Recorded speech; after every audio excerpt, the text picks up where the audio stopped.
দর্শক, আজকের ভিডিওতে আমি আপনাদেরকে পৃথিবীর সবচেয়ে দীর্ঘতম আঁকা বাঁকা চ্যালেঞ্জিং রাস্তা দেখাবো, যে রাস্তার টোটাল ব্যাপারগুলো জানলে অনেকটাই অবাক হবেন। দেখুন, এটা হচ্ছে বিশ্বের সবচেয়ে চ্যালেঞ্জিং আঁকা বাঁকা দীর্ঘ রাস্তা। পুরোপুরি ভিডিওটা দেখলে কিন্তু টোটাল ব্যাপারটা বুঝতে পারবেন। এই যে দেখতে পাচ্ছেন কতটা আঁকানো বাঁকানো, আমি ইনফরমেশন গুলো আপনাদেরকে জানাবো। এই টোটাল রাস্তা দেখতে পাচ্ছেন কি আঁকা বাঁকা। আচ্ছা, ইনফরমেশন গুলো যদি জানাই আমি আপনাদেরকে, এই রাস্তাটির নাম হচ্ছে টাইনমেন মাউন্টেন রোড। এটা হুনান প্রভিন্সে রয়েছে, চায়নাতে। আর এটা দীর্ঘ 11 কিলোমিটার রাস্তা দীর্ঘ আর কি। আর এটাতে 99টি বাঁক রয়েছে, চিন্তা করে দেখুন। আর সমুদ্রপৃষ্ঠ থেকে 1300 মিটার উপরে, মানে পাহাড়ের উপরে একদম ভাঁজ কেটে কেটে আসলে রাস্তাটাকে তৈরি করা হয়েছে। কি মানে দৃশ্যগুলো কিন্তু অসাধারণ, গাড়িগুলো ঘুরিয়ে পেঁচিয়ে নিচে নামছে। এটাকে কিন্তু ওয়ার্ল্ডের সবচাইতে দীর্ঘতম আঁকা বাঁকা রাস্তা বলা হয়। আপনারা ইন্টারনেটে সার্চ করলে এটা জানতে পারবেন। এটা 100 মিলিয়ন ইউয়ান খরচ হয়েছিল রাস্তাটাকে তৈরি করতে, আর 7 বছর সময় লেগেছিল এই রাস্তাটা তৈরি করতে। যদিও 100 মিলিয়ন ইউয়ান খরচ হলেও কিন্তু এর চাইতেও বেশি পরিশ্রমের যে দামটা সেটা হয়েছে, দেখতে পাচ্ছেন। মানে পরিশ্রম হয়েছে প্রচুর পরিমাণে। এই যে দেখতে পাচ্ছেন আঁকা বাঁকা হয়ে যাচ্ছে।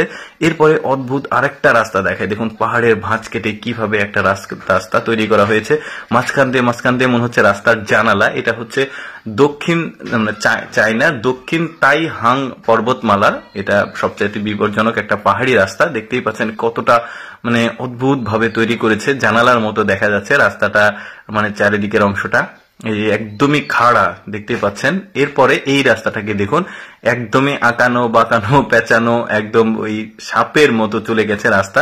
এটাও চায়নাতে, চায়নার শিজিয়াং জুয়াং তাই হুগোমেন, মানে নামগুলো একটু কঠিন যেহেতু চায়না নাম। এটাতে 72টি বাঁক রয়েছে। 8 বছর সময় লেগেছিল। মোট রাস্তার দৈর্ঘ্য হচ্ছে 6 কিলোমিটার। 8 বছর সময় লেগেছে, চিন্তা করুন। 72টি বাঁক রয়েছে। এবার আরেকটা রাস্তা দেখায়। এটাও চায়নার দীর্ঘ রেল রাস্তা দেখতে পাচ্ছেন, একদম সমুদ্রের উপর দিয়ে চলে গেছে। আর ফ্যাসিলিটিস গুলো একটু ভালোভাবে খেয়াল করে দেখুন, এখানে কিন্তু আধুনিক সুযোগ সুবিধা রয়েছে। এটাও চায়নার হাউজি রেলওয়ে বলা হয়। মানে ওই যে কারেন্টের বড় বড় ইয়েগুলো রয়েছে, পোলগুলো রয়েছে, একদমই সুযোগ সুবিধা সম্পন্ন, একদম কোথাও কোথাও বাঁকা, কোথাও একদমই সোজা, একদমই এক্সেপশনাল কিন্তু। এরপরে এই রাস্তাটাকে দেখুন, এটাও চায়নার জুয়াংশুতে অবস্থিত। এই যে দেখতে পাচ্ছেন একদম টানেলের মতো চলে গেছে পাহাড়ের ভেতর দিয়ে। এই পাশে বের হয়েছে কিছুটা, এখানে 2টা বিল্ডিং রয়েছে, তারপরে একদম নিচে নেমে গেছে। কি অদ্ভুত। এবার একটা পাহাড় দেখায়, একদমই ব্যতিক্রম পাহাড় দেখতে পাচ্ছেন, চিকন পাতলা পাহাড় দেখতে পাচ্ছেন। এটাও চায়নার জুয়াংশুতে। বেশ চমৎকার কিন্তু। দর্শক, কেমন লাগলো আজকের এই ভিডিও অবশ্যই কমেন্ট করে জানাবেন।